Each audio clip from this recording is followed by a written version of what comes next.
C'est la fin de la Première Guerre mondiale et ses millions de morts.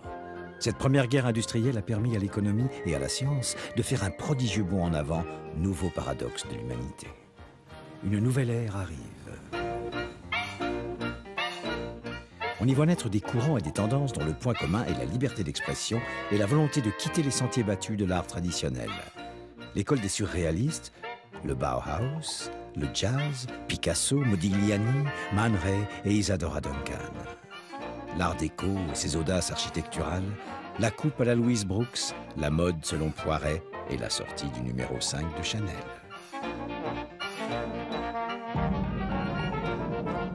De Méliès aux expressionnistes allemands, l'Europe est le vivier du 7e art.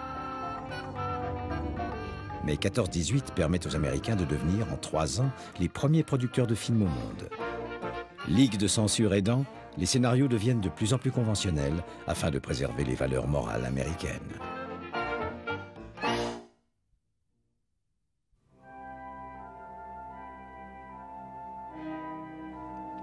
Pourtant, certains de ces demi-dieux ont choisi une autre voie. C'est le cas du réalisateur Todd Browning et de son acteur fétiche, Lon Chaney.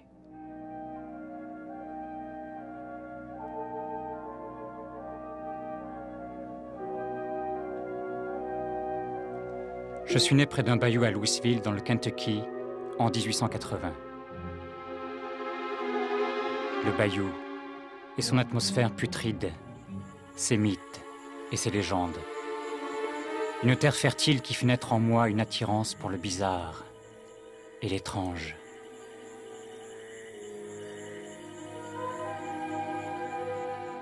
Je quitte très tôt une famille oppressante et religieuse et parcours pendant plusieurs années le sud des États-Unis au sein de troupes itinérantes. J'apprends les métiers de saltimbanque, battleur, jongleur, acteur. Ce milieu me plaît parce qu'il permet à ceux qui étaient épars de se rassembler. Faire partie d'une minorité oblige à gommer et à ne pas tenir compte de la différence. Nous voyageons aux 4 coins des États-Unis.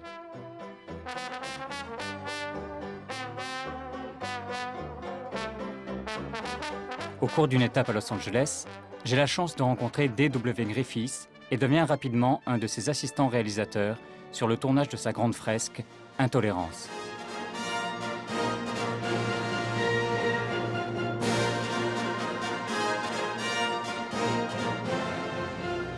Après avoir écrit et mis en scène plusieurs films, je sens que ma vision du cinéma et ma manière de travailler sont un peu décalées par rapport au système. Paradoxalement, Louis B. Mayer, le patron de la conservatrice Metro-Goldwyn-Mayer, m'engage comme réalisateur. Personne ne soupçonne alors que 2 incidents qui m'ont profondément marqué influeront toute ma vie sur mes choix artistiques. J'ai tenté d'exorciser mes démons à travers des films à l'atmosphère étrange et envoûtante. Le premier incident survient le 1er novembre 1909. Je reviens dans la pension de famille où je réside. Il est près de 3 heures du matin et des bruits étranges m'intriguent. Je m'approche pas à pas et jette un coup d'œil par l'embrasure de la porte de la salle de bain commune à tous les locataires. Mon cœur s'arrête un instant de battre. Je suis alors témoin d'une scène qui restera profondément ancrée en moi. Un enfant de 5 ans, paralysé, les yeux hagards, fixe sa mère qui essaie de noyer son 2e enfant. Pétrifié, je reconnais la locataire, une pauvre femme sans le sou. Je me ressaisis et donne l'alarme. Ce meurtre laissera une blessure qui n'a toujours pas cicatrisé. Je me suis marié 3 fois et je n'ai jamais voulu avoir d'enfant. Le 2e choc qui bouleversa ma vie fut l'accident qui causa la mort d'un de mes passagers. Amateur de vitesse, je m'offre bientôt la voiture de mes rêves. Prohibition oblige, la plupart des fêtards se donnent rendez-vous au Vermont Place, situé discrètement sur les hauteurs de Los Angeles. C'est là que je me rends en compagnie des amis et des membres de l'équipe de Griffith. Alcool frelaté et poker font partie du programme. Je tiens très bien l'alcool. Enfin, je le croyais. Cette nuit-là, rien ne se passe comme prévu et au petit matin, en compagnie d'Elmer Boss et de quelques autres, nous quittons le Vermont Place. La voiture dévale la route lorsqu'au bas de la pente, Je ne peux éviter un camion arrêté qui transporte des rails pour la nouvelle ligne de chemin de fer. Le choc est terrible. Elmer Boss meurt sur le coup, décapité. Les passagers à l'arrière sont légèrement commotionnés et je suis moi-même très gravement blessé. Les secours arrivent bientôt sur les lieux de l'accident.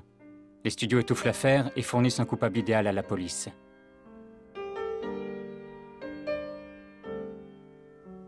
Je ne suis pas sorti d'affaire. Ma convalescence dure plus d'1 an. 1 an à prendre de la morphine et de puissants calmants pour atténuer ma douleur. 1 an à écrire des scénarios habités par la drogue, ma compagne maudite de chaque jour, où je peux mettre en scène des êtres difformes qui sont mes voisins de chambre. La différence est parfois plus difficile à supporter que la douleur. Dans la majorité de mes films, les personnages souffrent de malformations physiques. Trop grands ou trop petits, accidentés ou borgnes, paralysés ou tout simplement monstrueux. Ces 2 traumatismes n'expliquent pas à eux seuls ma personnalité et mon chemin de vie. Et dans la mesure où j'ai moi-même volontairement laissé planer le doute sur mes débuts, il est très difficile de démêler le vrai du faux. Il est en revanche certain que ma fascination pour le cirque est très ancienne et remonte à mon enfance. L'influence primordiale qu'eut sur moi l'univers du cirque est particulièrement frappante. Animaux, clowns, monstres humains firent partie intégrante de ma carrière et représentent une constante dans mon œuvre. C'est toujours par la différence que l'on peut se positionner. On sait où l'on est par rapport à une norme.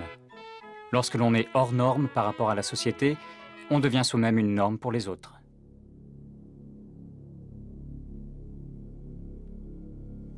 Un film mythique synthétise à lui tout seul ce principe. Freaks, ou la monstrueuse parade. J'adapte donc le livre Spurs et en fais un film qui sera censuré plus de 30 ans dans la plupart des pays européens. Freaks raconte l'histoire du rejet de la différence. Dans un cirque itinérant, la belle écuyère épouse un des Lilliputiens afin de profiter de son héritage. Elle essaie de l'empoisonner, mais les autres monstres de la troupe déjouent son plan machiavélique et lui font payer sa traîtrise.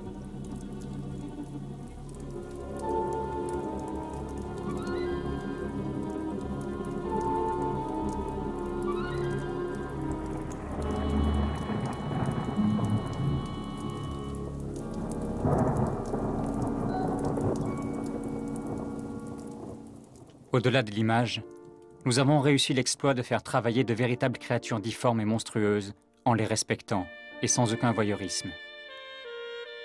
On découvre qu'en fait, les humains physiquement normaux sont plus monstrueux que les créatures difformes.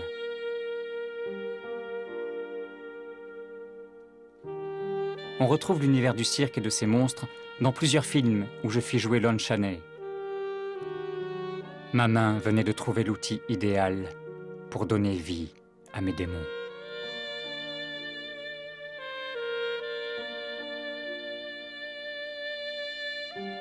Je n'ai jamais aimé parler de moi et des miens. Le travail est une chose, la vie privée une autre. Je peux dire que je suis né Leonidas Chaney à Colorado Springs le 10 avril 1883. Mes parents sont tous les 2 sourds et je développe très tôt un talent remarquable pour la pantomime grâce à la communication gestuelle. Je débute ma carrière d'acteur d'abord sur la scène locale, puis dans plusieurs compagnies itinérantes de théâtre. C'est tout à fait par hasard que je débute à l'écran, et ce, à une époque où l'industrie du cinéma est en train de découvrir la puissance et la rentabilité du mélodrame. Les personnages mélodramatiques ne sont pas représentatifs de la vie réelle, mais constituent des émotions vivantes en chair et en os. Ils sont saisis de douleur et de passion. Dans cet univers de sang, de fracas et de larmes, j'étais destiné à devenir un roi discret, mais un roi.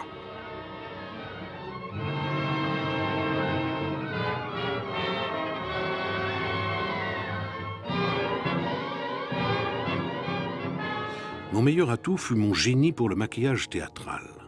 Ma trousse de maquillage, fort bien équipée, est comme la boîte de Pandore de mes interprétations. Avec un cachet de 45 $ par semaine, je vole la scène aux vedettes et je suis lancé dans le milieu grâce à mes déguisements ingénieux et à ma présence magnétique à l'écran.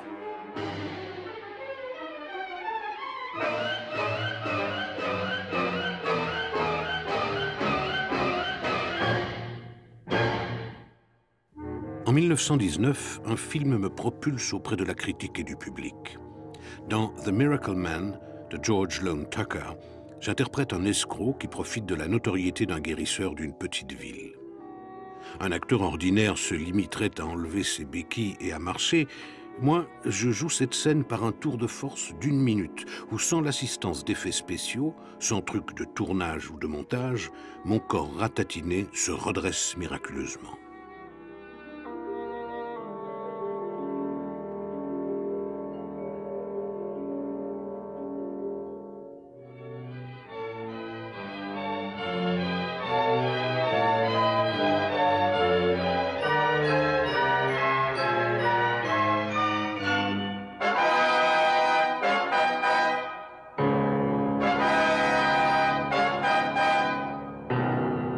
Toutefois, je ne ressemble pas aux autres stars, et Hollywood ne sait pas utiliser cette gloire soudaine. Les scénaristes se limitent à me faire rejouer dans le même type de rôle. Mes déplacements spectaculaires sont filmés afin de mettre en avant mon handicap physique, de la même manière que les films qui glorifient la beauté féminine mettaient en avant la beauté des actrices. Mon jeu défie tout ce que Hollywood symbolise. Parmi mes interprétations d'estropiés, on peut noter Blizzard, le pathétique cul-de-jatte du film The Penalty.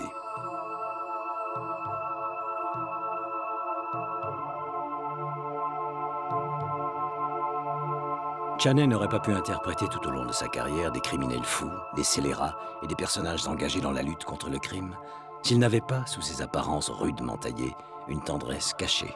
Une qualité qu'il a su montrer de façon évidente, à l'instar des émotions plus grotesques pour lesquelles il est devenu connu. Il y a quelque chose de captivant dans la vulnérabilité de cet homme d'apparence rude lorsqu'il souffre et qu'il se bat contre son handicap. Mais ces personnages ne sont pratiquement jamais liés sentimentalement aux actrices jouant les premiers rôles. Film après film, les héroïnes tombent dans les bras d'un compagnon plus digne, tandis que Chaney, physiquement imparfait, est rejeté. Avec son corps tordu et son visage défiguré, il exprime la douleur de tous ceux qui sont rejetés parce qu'ils sont différents.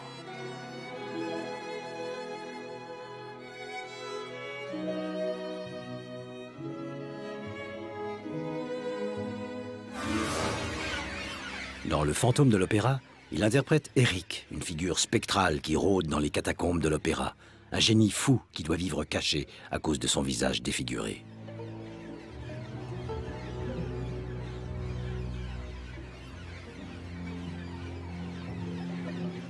Il erre telle une âme solitaire, alors que la femme qu'il aime essaie de lui échapper et se réfugie dans les bras de son rival. Le film présente une vision épique, une histoire d'amour tendre et tragique que Chaney interprète avec passion et douleur.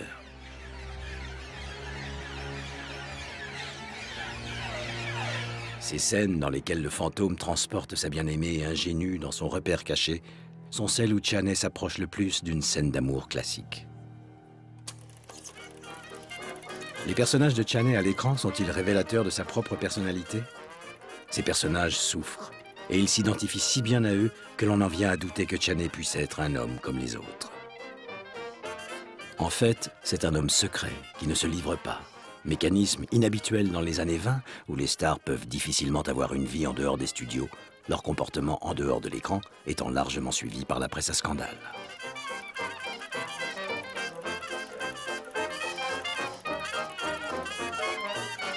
Les publicistes imposent les styles de vie, mais Lon Chaney est une exception à ce système. Il garde sa vie privée confidentielle. C'est l'une des rares stars à se permettre de tourner le dos aux caméras promotionnelles.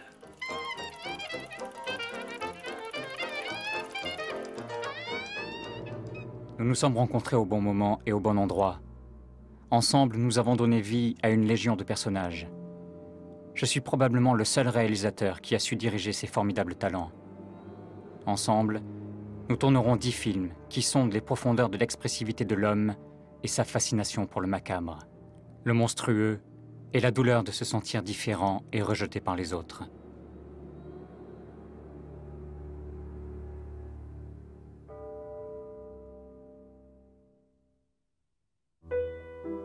Rien d'exceptionnel pourtant ne se produit en cette fin 1918 lorsque nous nous croisons pour la première fois. Todd Browning termine The Brazen Beauty avec Priscilla Dean. En fait, nous travaillons tous les deux pour le même studio, Universal, sous la direction de son père fondateur, Carl Laemmle. The Wicked Darling est notre première collaboration. Une histoire de gangster où l'héroïne est une femme. Je la retrouverai 2 ans plus tard sous la direction de Todd Browning dans le film Outside the Law. Mon jeu et la perception très intuitive de mes rôles donnent à Browning l'idée de m'utiliser pour interpréter des personnages atypiques, plus en phase avec ses projets et sa sensibilité. Nous avons en commun un parcours assez proche. Nous venons tous les deux du music-hall et du spectacle vivant. Très tôt, Chaney s'est orienté vers l'interprétation et moi, vers la réalisation et l'écriture.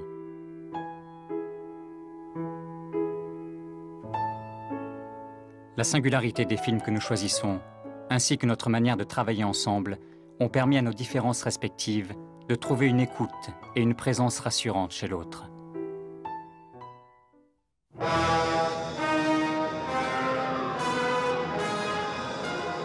Nous partageons le même goût pour l'étrange et le bizarre. Dans Outside the Law, qui reste le film policier le plus marquant de Browning, avec Chaney dans le rôle du gangster Black Mike Silva, la mise en scène et le jeu de l'acteur en font un film à part. Le moment culminant de Outside the Law nous montre un exemple de la rage criminelle dont Chaney est capable, et ce, dans une séquence où chaque ingrédient cinématographique est porté à son paroxysme afin de s'harmoniser avec son jeu.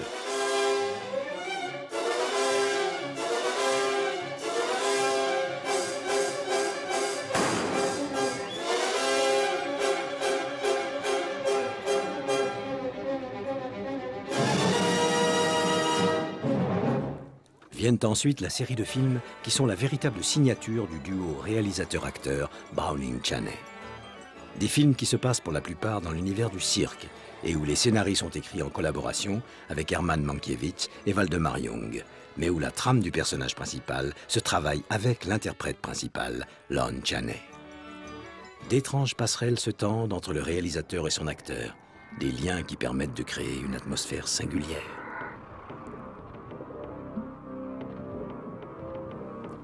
Des histoires où les relations hommes-femmes passent par le prisme du couple père-fille, comme dans West of Zanzibar, où Lon Chaney essaie de pervertir la fille de l'ex-amant de sa femme.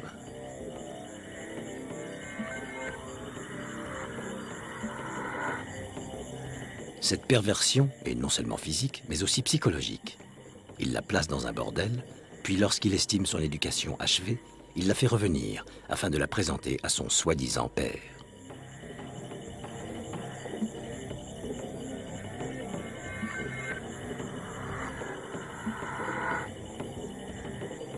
C'est une femme déchue qu'il veut rendre à l'ex-amant de sa femme, et cette vengeance qui le possède lui fait perdre la raison. Il découvre qu'il s'agit de sa propre fille.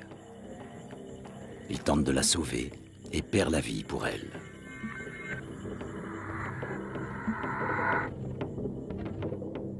On retrouve une trame similaire dans Where East is East, où son ancienne maîtresse tente de séduire le jeune mari de sa propre fille.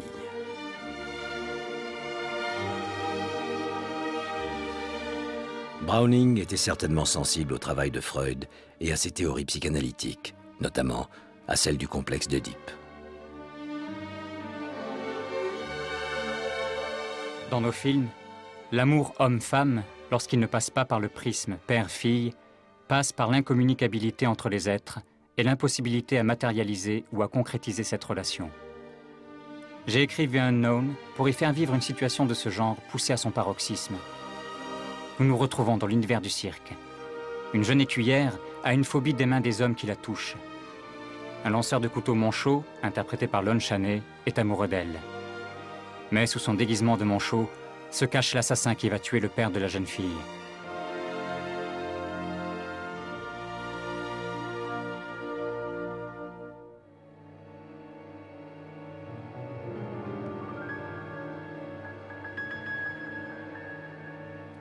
par désespoir, il se fait réellement amputer des 2 bras pour vivre cet amour impossible. Entre-temps, la jeune fille qui a surmonté ses phobies est tombée amoureuse de l'Hercule du cirque.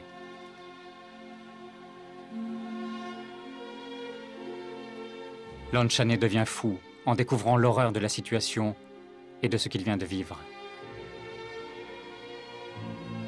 Dans tous les films que j'ai faits avec Chaney, l'amour partagé est impossible.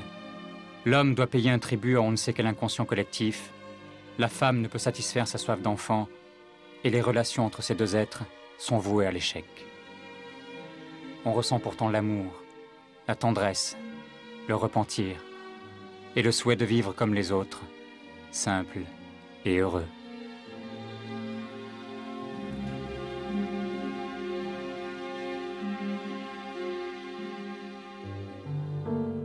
Il est étonnant de constater que Browning a pu réaliser autant de films décalés et dérangeants au sein de la MGM, dont le patron, Louis B. Mayer, était plutôt réactionnaire. L'influence du talentueux producteur Irving Thalberg était réelle, et il utilisa le tandem Browning-Chaney comme un laboratoire d'expérimentation, afin de créer un nouveau style de film qui aurait pu avoir sa place au sein d'Hollywood. Malheureusement, les films du tandem macabre ne font pas autant de recettes que ceux où Chaney est dirigé par d'autres réalisateurs. Leur union s'arrête. Browning est en perte de vitesse alors que Chaney obtient des rôles écrits spécialement pour lui.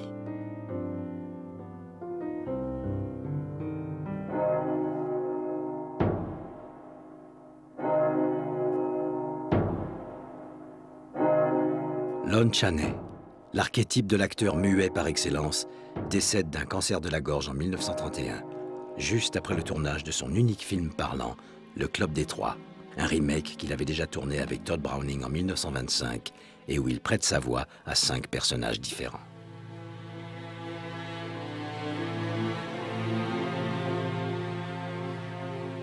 Todd Browning, lui, meurt le 5 octobre 1962 dans sa villa de Malibu, seul et sans enfant. Leur fusion professionnelle reste unique dans l'histoire du cinéma, et les rares films qui subsistent témoignent de l'intensité et de la force de leur message et de leurs sentiments.